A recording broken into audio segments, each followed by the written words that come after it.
Guys এখন কিন্তু যেখানে বাঘ সংরক্ষণ করা ওই জায়গাটাতে আমরা চলে আসছি। পিছনে দেখতে পাচ্ছেন একটা বাঘের মূর্তি আছে। এখানে কিন্তু আরো তোমাকে ভিডিও তো উঠাইতাম তুমি একালাই নিয়ে অর্ডার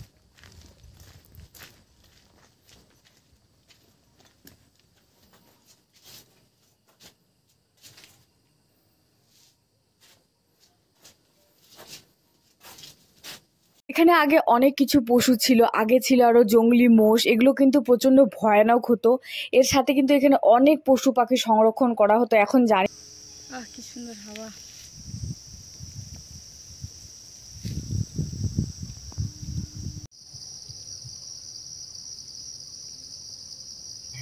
আমরা আজকে বেরোয় গেছি আবার প্রতিদিনের মতো ফালাকাটা থেকে। আমরা তো বাইকে যাই, তোমরা সবাই জানো। আর আমাদের বাড়ি কোথায় সেটাও তোমরা জানো। তো আমরা ফালাকাটা থেকে যে রোড দিয়ে যাচ্ছি সেটা হলো মাদারিহাট রোড। আমরা যে 2 মাইল 9 মাইল যে রাস্তা আছে ওই রোড, এটা কিন্তু ডাইরেক্ট মাদারিহাটে ওঠে। তো আমরা তো অত দূর যাবো না। আমাদের ডেস্টিনেশন যেই জায়গায়, সেটার জন্য আমাদেরকে প্রথমে ওভারব্রিজ ক্রস করে আমাদেরকে যেতে হবে 5 মাইল। এই দেখেন রেল ওভারব্রিজ ক্রস করার পর আমরা অলরেডি 5 মাইল বাজারে ঢুকে গেছি। এটা কিন্তু এই বাজারটার নাম হলো 5 মাইল বাজার। বা তোমরা কাউকে জিজ্ঞাসাও করে নিতে পারো যে 5 মাইল বাজারটা কোথায়। তো আমরা অলরেডি বাজারে এখানে চলে এসেছি। আমরা সামনে যাব, সামনে গিয়ে আমরা আবার বাদিকে টার্নিং নেব। আমরা যে ডেস্টিনেশনে যাচ্ছি ওই ডেস্টিনেশনটার নামও যদি তোমরা কাউকে জিজ্ঞাসা করো তাও তোমাদেরকে দেখিয়ে দিবে। এই যে দেখেন আমরা সোজা যাব না, আমরা এই যে বাদিকে টার্নিং নিয়ে নিলাম। সোজা রোডটা কিন্তু মাদারিহাটে গিয়ে উঠবে। আমরা বাদিকে টার্নিং নিয়ে আমরা এখন এই রোড দিয়ে যাব। আর এটা কিন্তু পুরো ফরেস্টের রাস্তা, যেহেতু এখন আমরা বাজারে আছি 5 মাইল বাজার। আর এখানে কিন্তু তোমরা কাউকে জিজ্ঞাসা করতে পারো বা তোমরা এখানে আসলেই তোমরা এই রাস্তাটা দেখলেই চিনতে পারবে যে কোন রোডটা হয়। তো যাই হোক, আমরা 5 মাইল বাজারে যে রাস্তাটা, ওই রাস্তাটাতে একদম সোজা আস্তে আস্তেই তোমরা মোটামুটি 1-1.5 কিলোমিটার আগালেই তোমরা দেখতে পারবে যে সব প্রথমেই একটা ফরেস্টের ভিতরের দিকে ডান দিকে রাস্তা পাবে। এই যে এই রাস্তাটা, সেই রাস্তাটা, এটা কাঁচা রাস্তা। এই রাস্তাটা হলো একটু অসুবিধা হয় যেহেতু কাঁচা পাথর ফালানো রাস্তা, কিন্তু তবু কোনো অসুবিধা নেই। ভাঙা মানে ভাঙা বলতে অত কাদা মাদা নেই, তোমরা ভালোভাবে বাইক নিয়ে চালাই আসতে পারবে। তো আমরা ডান দিক দিয়ে টার্নিং নিয়ে আমরা কিন্তু এখন আছি পুরো ফরেস্টের ভেতরে। তোমরা দেখতে পাচ্ছ চারিদিকে কত বড় বড় গাছ, নির্জন রাস্তা, মানুষজন নেই। আর মানে একটু ভয়ও লাগছিল যে কোথায় কি হুট করে চলে আসে, যেহেতু ফরেস্টের এরিয়া, বুঝতে পারতেছো বন্ধুরা। তাই মানে একটু ভয় লাগছিল, কিন্তু তবু আমরা যাচ্ছিলাম এনজয় করতে করতে। আর প্রচণ্ড ঠান্ডা আবহাওয়া চলছিল, বিকজ বৃষ্টির দিন, বুঝতে পারতেছেন, বৃষ্টিও পড়ছিল। কিন্তু আমরা যেহেতু যখন বেরোইছি তখন কিন্তু বৃষ্টিটা ছিল না। তো যাই হোক, কথা বলতে বলতে আমরা যে ডেস্টিনেশন যাব আজকে, ওই অলরেডি ওই জায়গাটার টিকিট কাউন্টার যেটা, আমরা এখানে চলে আসছি। তো এখন আমরা এখানে নামবো। Hey guys, welcome back to my channel. আজকে আমি নিয়ে এসেছি নতুন একটা ব্লগ। তোমরা সবাই কেমন আছো? আশা করি ভালো আছো। আমি শম্পা, আজকে নিয়ে এসেছি নতুন একটা ভিডিও। আজকে আমি নিজেই অবাক যে আমাদের ফালাকাটাতেও এত সুন্দর একটা ডেস্টিনেশন আছে, এত সুন্দর একটা জায়গা আছে, আমি নিজেই ভাবতে পারিনি। তাই আমি ভাবলাম তোমাদের সাথে আজকে আমি এই এত সুন্দর একটা প্লেসের বিষয়ে তোমাদের সাথে আজকে আমি শেয়ার করি। ইয়েস বন্ধুরা, তাই আজকে আমরা বেরিয়ে পড়লাম, আমি আর আমার বর, ফালাকাটা থেকেই। তো চলো আজকের ব্লগটা আমি শুরু করছি। তো প্রথমেই আমরা চলে আসলাম টিকিট কাউন্টারে। তোমরা তো দেখতে পারলে কত দূর আমরা আসলাম। তো এখানে এসে টিকিট করে নিলাম লোক প্রতি 30 টাকা। তো যেহেতু আমরা দুজন, আর পার্কিং চার্জ এক্সট্রা 30 টাকা। তো টোটাল আমরা 90 টাকা দিয়ে 3 জনের, মানে বাইক, আমি আর আমার বরের 30 টাকা করে টোটাল 90 টাকার টিকিট করে নিলাম। তোমরা যদি এই জায়গাটাতে আসতে চাও তাহলে আমার ভিডিওটা ফুল ভিডিওর সাথে জুড়ে থাকো বন্ধুরা, একদম স্কিপ করবে না। আর হ্যাঁ, এখানে কিন্তু আসলে তোমাদের কোনো প্রবলেমই নেই। এখানে কিন্তু দোকান টোকান সবই আছে। তার সাথে কিন্তু এই জায়গাটা একটা পিকনিক স্পট। এখানে যদি তোমরা চাও পিকনিক করতেও আসতে পারো, কোনো প্রবলেম নেই। চারিদিকে শুধু ফরেস্ট আর ফরেস্ট, আর তার মাঝখানে এত সুন্দর একটা জায়গা, আর চারিদিকে কি সুন্দর দোকান টোকান, জল টল সবই অ্যাভেলেবেল ছিল। তাই আমি আর আমার বর বেরোয় পড়লাম। তো এখন আমরা যে রাস্তাটা দেখলে তোমরা সামন দিয়ে যাচ্ছে, সেই রাস্তাটা দিয়ে যাবো। আর যেতে যেতে কিন্তু মিডিলে মিডিলে খুব সুন্দর ছোট ছোট নদী পড়বে, আর নদীগুলোতে কাঠের ব্রিজ করে দেওয়া আছে, দেখতে খুবই সুন্দর লাগছিল।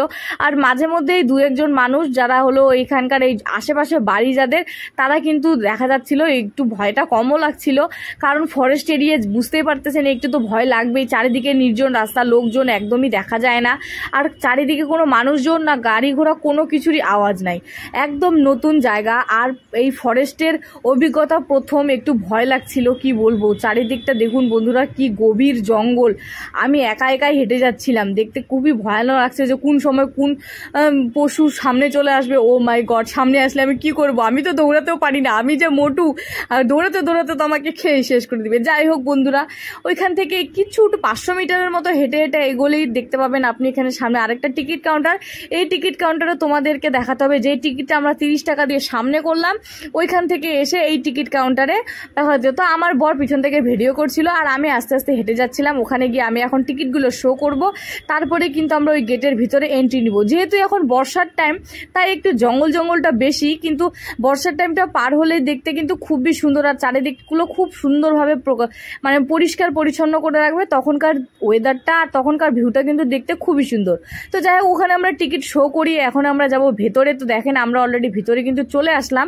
তো চলো তোমাদেরকে এখন আমি ভিতরে ছোট্ট একটা পার্ক আছে বাচ্চাদের জন্য, ওটা তোমাদেরকে দেখাই। আর তার সাথে আবার ওই ফরেস্টটা কিন্তু বিশাল বড়। আর পার্ক বলবো না কি বলবো, তোমরা আসলে সেটা বুঝতে পারবে। পার্কের সাথে একটা ফরেস্ট রিসর্ট সবই আছে, কিন্তু খুবই সুন্দর, অনেকটা বড় ছিল।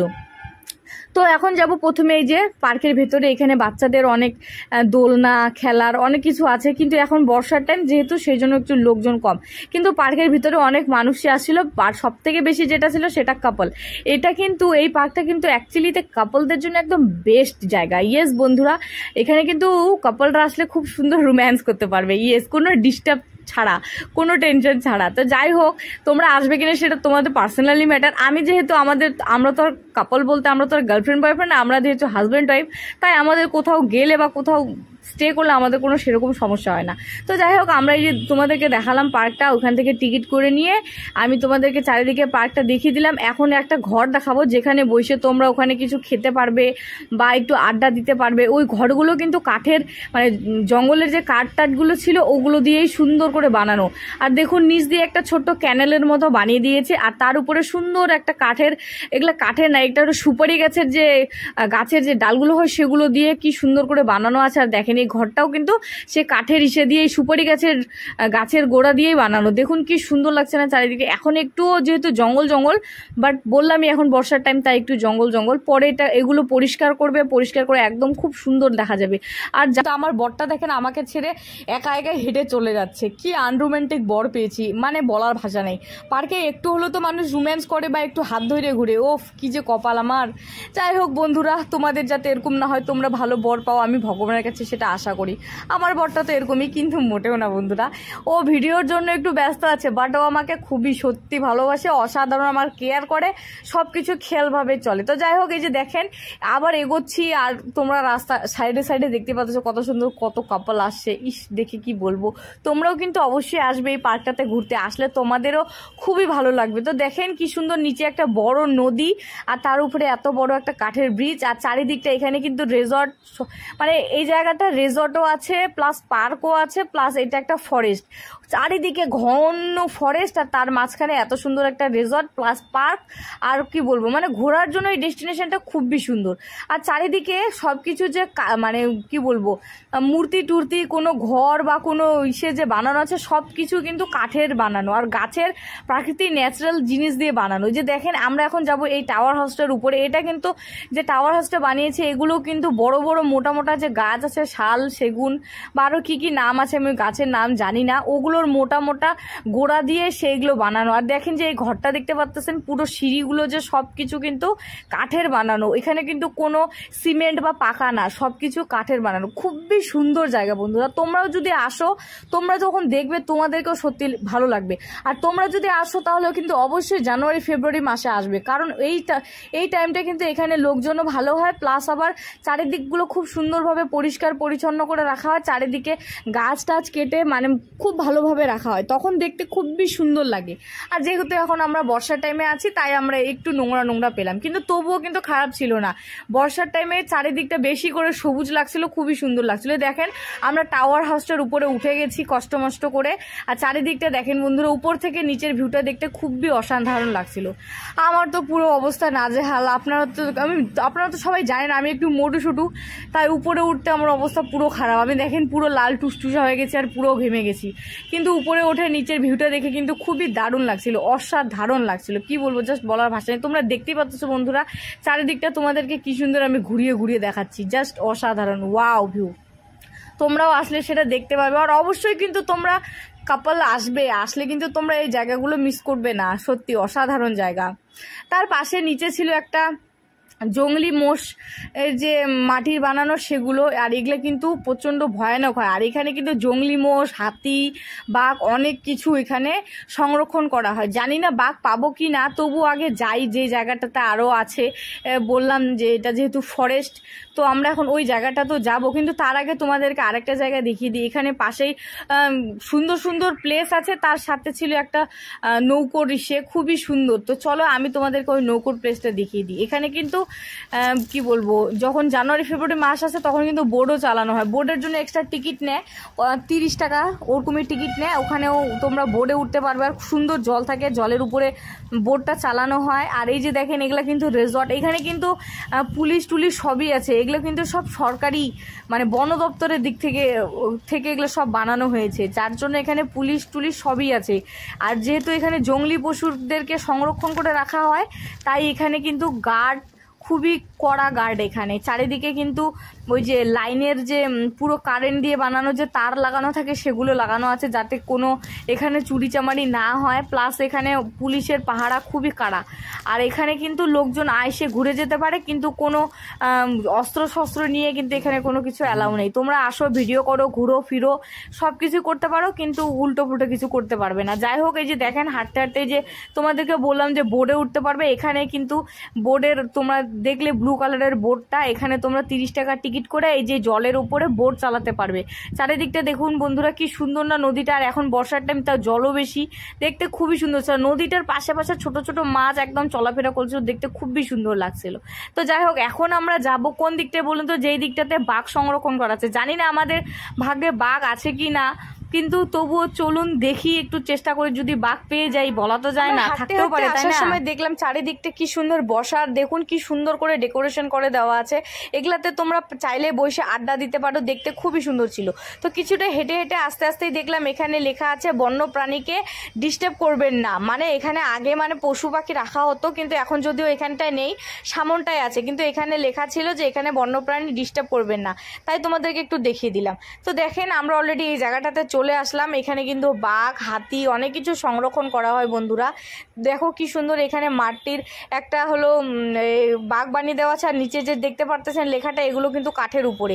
আর ওইখানে আমাদের কিং অফ, আমাদের রাজা, মানে আমাদের বনের রাজা বাঘ, টাইগার, রয়্যাল বেঙ্গল টাইগারের কিছুটা হিস্ট্রি ওখানে লেখা ছিল। তো চলেন এখন ভেতরটাই যাই, যেখানে বাঘ সংরক্ষণ করে রাখা হয়।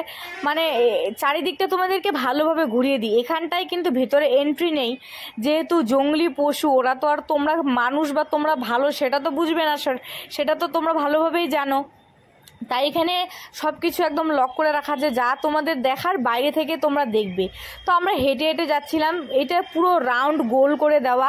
আর মিডিলে আছে ওখানে যারা হলো এই বন্য প্রাণীদেরকে হলো ভালোভাবে দেখে যাদের খাওয়া দেয়, সেই শ্রমিকরা বা যে পুলিশরা আছে ওই মিডিলে ওরা সেখানে থাকতো, আর চারিদিকে পাহারা দিত ভালোভাবে। এখানে কিন্তু রাত্রেবেলা লাইট টাইট সব কারেন্ট একদম পারফেক্ট থাকে, যেহেতু এটা বন দপ্তর, বড় একটা সরকারি বনের সংরক্ষণের একটা মানে পশু পাখি সংরক্ষণের এত বড় একটা জায়গা, তাই এখানে চারিদিকে কিন্তু খুব ভালো গার্ড আছে। আর এই যে দেখতে পারতেছেন একদম মিডিলে একটা ঘর, তার পাশে আরেকটা ঘর, আর পুরো মিডিলে একদম পুরো কারা তার ঘেরার মতো বানানো। প্রত্যেকটা ঘরে ঘরে কিন্তু প্রত্যেকটা পশুর একটা করে জায়গা করে দেওয়া, যাতে একটা পশুর সাথে আরেকটা পশু মানে ঝগড়া করতে না পারে বা ওরা মারামারি করতে না পারে। কারণ একটা পশুর সাথে আরেকটা মারামারি করলে তো স্বাভাবিক একজনের ক্ষতি হবেই, তাই না? তো সেই জন্য খুব সুন্দরভাবে একটা একটা করে ঘর করে দেওয়া আছে। মিডিলে একটার পর একটা প্রত্যেকটার মিডিলে পুরো লোহার জালি দিয়ে বানানো, মানে একটার সাথে আরেকটা যাতে কোনো কিছু করতে না পারে। তোমরা যা দেখবে সব বাইরে থেকে দেখতে পারবা, চারিদিকটা পুরো নেটের ঘেরা, সেটা দেখতে পাচ্ছ বন্ধুরা। কিন্তু আর হলো আমরা কিন্তু দূর থেকে অনেকটা দেখতে পারতেছিলাম, তো একটু হালকা হালকা দেখতে পাচ্ছিলাম, তাই তোমাদেরকে ভালোভাবে দেখাতে পারলাম না যে ভিতরে কিন্তু বাঘ আছে। আমরা কিন্তু একটু দেখতে পাচ্ছিলাম। এখানে কিন্তু চিতা, তারপরে আরও আমাদের রয়্যাল বেঙ্গল টাইগার সব কিছু আছে। চিতাবাঘ 2-3 তো দেখছিলাম একসাথে, ওরা খেলা করছিল, মানে একটার সাথে আরেকটা খেলা করছিল। আর আমরা যখন একটু ইশারা করতেছিলাম তখন আমাদের দিকে একটু করে তাকাচ্ছিল, কিন্তু অনেকটা দূরে, যেহেতু দেখতেই পাচ্ছেন কতটা ডিস্টেন্স, এত দূর থেকে তোমাদেরকে আমি কি করে দেখাবো। কিন্তু আমরা দেখেছি, তোমরাও যদি এই বাঘ, চিতাবাঘ দেখতে চাও চাও তাহলে কিন্তু তোমাদের এখানে আসতে হবে। আর হ্যাঁ, এখানে কিন্তু যে বাঘ, যে চিতাবাঘ, যত পশু পাখি আনা হয় এগুলো কিন্তু সব একদম সদ্য, যেগুলো প্রচণ্ড স্পিড, প্রচণ্ড রাগ, যাদের উগ্র মেজাজ, এখন ওই সময়ে যেগুলো বাঘ থাকে ওই সব পশুগুলোকে এখানে রাখা হয়। বিকজ ওদেরকে এখানে রাখার কারণ হলো যাতে এখানে থেকে, এই ছোট্ট জায়গাটাতে থেকে ওদের স্পিড কম হয়, ওদের রাগটা কম হয়, ওরা যাতে মানুষকে দেখে বেশি লোভ করতে না পারে বা রাগ হয়ে তাদের উপরে ঝাঁপিয়ে পড়তে না পারে। কয়েকদিন আগে আমাদের আশেপাশে অনেক মানুষের ওপরে হামলা হয়েছিল, যে যার মধ্যে 2-3 জন মারাও গেছিল, অনেক হিস্ট্রি আছে। ওই সকল বাঘও কিন্তু এখানেই সংরক্ষণ করে রাখা আছে। আর এরা যখন একটু বড় হয়ে যায় বা মানে এদের স্পিড যখন কম হয়ে যায় তখন এদেরকে ওই বড় বড় ডেস্টিনেশনে, যেগুলোতে ভিউ পয়েন্ট বলা হয়, বেঙ্গল সাফারি যেমন আছে, ওই জায়গাগুলোতে নিয়ে যাওয়া হয়। ইয়েস বন্ধুরা, এখানে কিন্তু সেই সব বাঘ রাখা আছে। এখানে যখনই যে জায়গাদের পাহারাদাররা যখন ওদেরকে খাওয়া দিয়ে তখনই ওরা রাগে তেড়ে আসে। আমরা একটা মানুষকে জিজ্ঞাসা করছিলাম, ওই মানুষটাই আমাদেরকে বলল যে এখানকার বাঘগুলো প্রচণ্ড রাগী, এদেরকে যাতে এদের মাইন্ড একটু ঠান্ডা হয়, স্পিড কম হয়, এদের রাগ কম হয়, ওই জন্য এখানে কিন্তু ওদেরকে ভালোভাবে সংরক্ষণ করে রাখা হয়।